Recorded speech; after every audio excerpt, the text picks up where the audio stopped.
ગુજરાતના વાલા ભાઈઓ અને બહેનો, મહાત્મા ગાંધી અને સરદાર પટેલની ભૂમિમાં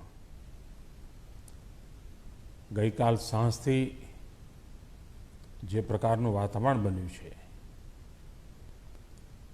જે રીતે હિંસાનો આશરો લેવામાં આવી રહ્યો છે, આપણે બધા જાણીએ છીએ હિંસાથી ક્યારેય કોઈનું ભલું નથી થવાનું.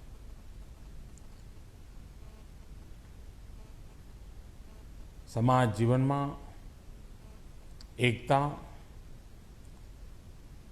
સૌ સાથે મળીને ચાલીને રાજ્યનો વિકાસ અને વિકાસ દ્વારા જ સમાજના છેવાડાના માનવીનો કલ્યાણ કરવાનો પ્રયાસ એ આપણે નિરંતર કરતા રહ્યા છીએ.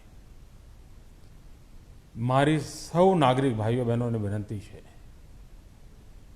કે અત્યારે એક જ મંત્ર હોય આપણો, શાંતિ.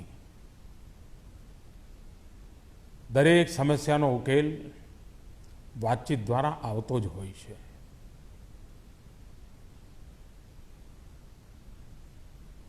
લોકશાહીની મર્યાદાઓનું પાલન આપણે સૌએ કરવું રહ્યું.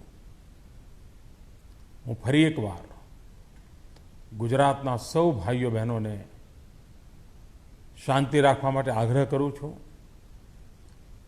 હિંસાના માર્ગે જઈને ક્યારેય કશું વળતું નથી. આપણે બધા સાથે મળીને વાતચીત દ્વારા સમસ્યાઓના ઉકેલ લાવીએ અને સાથે મળીને ગુજરાતને જે નવી ઊંચાઈઓ પર લઈ જવાનો નિરંતર પ્રયાસ ચાલ્યો છે, એમાં પૂરક બનીએ, પોષક બનીએ. એ જ મારી સૌ મારા ગુજરાતના ભાઈઓ બહેનોને આગ્રહપૂર્વક વિનંતી છે.